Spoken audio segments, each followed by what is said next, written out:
Hi friends, welcome back to our channel Andhra couple.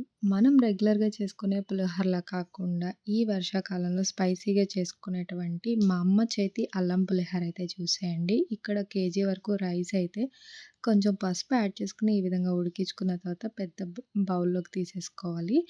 దీంట్లోనే చిన్న చిన్నగా కట్ చేసుకున్నటువంటి అల్లం తురుము, అలాగే పచ్చి కరివేపాకు వేసుకొని ఈ వేడి వేడి అన్నంలో మనము కలిపేసుకుంటే మంచి ఫ్లేవర్ అయితే వస్తుందండి. చూసారుగా ఇలా కలుపుకున్న తర్వాత దీంట్లోనికి తాలింపుగా శనగపప్పు, మినపప్పు, ఆవాలు, పచ్చిమిర్చి, ఎండుమిర్చి, కరివేపాకు వేసుకొని ఈ ఆయిల్‌లో ఫ్రై అయిన ఈ తాలింపునైతే గూడా ఈ అన్నంలో అయితే యాడ్ చేసేసుకోవాలి. చూసారుగా ఇలా యాడ్ చేసుకున్న తర్వాత ఇప్పుడు మనం దీన్ని కలుపుకోబోయే ముందు కొంచెం సాల్ట్ గూడా యాడ్ చేసుకోవాలి. చూసుకొని యాడ్ చేసుకోండి. సరిపోకపోతే లాస్ట్‌లో కూడా యాడ్ చేసుకోవచ్చు. మా అమ్మ అయితే పర్ఫెక్ట్‌గా తెలుసు కాబట్టి మొత్తం ఇప్పుడే యాడ్ చేసేసింది. ఈ విధంగా బాగా కలుపుకోవాలి. ఇక్కడ నేను ఫ్లాష్ ఏయడం వల్ల ఇక్కడ కలర్ అంత తెలియట్లేదు గానీ పులిహోర మంచి కలర్‌లో ఉందండి. మీకు ఒకవేళ పసుపు కలర్ ఇంకా కావాలనిపిస్తే ఈ వేడి వేడి టైంలో ఆ తాలింపు వేసేటప్పుడే మనము పసుపు గూడా యాడ్ చేసుకోవచ్చు మరి కొంచెం.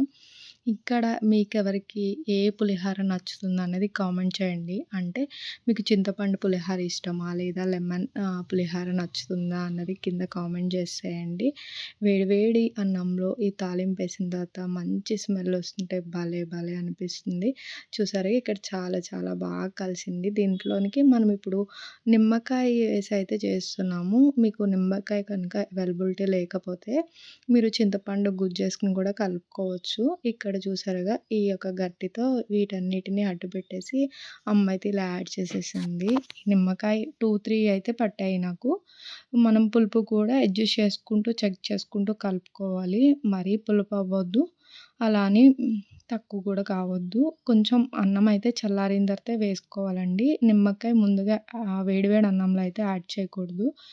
వేడి తగ్గిన తర్వాత యాడ్ చేసుకున్నట్లయితే మనకి చేదు అనేది రాకుండా ఉంటది. మీకెలా అనిపించింది? కామెంట్ చేసేయండి. Thanks for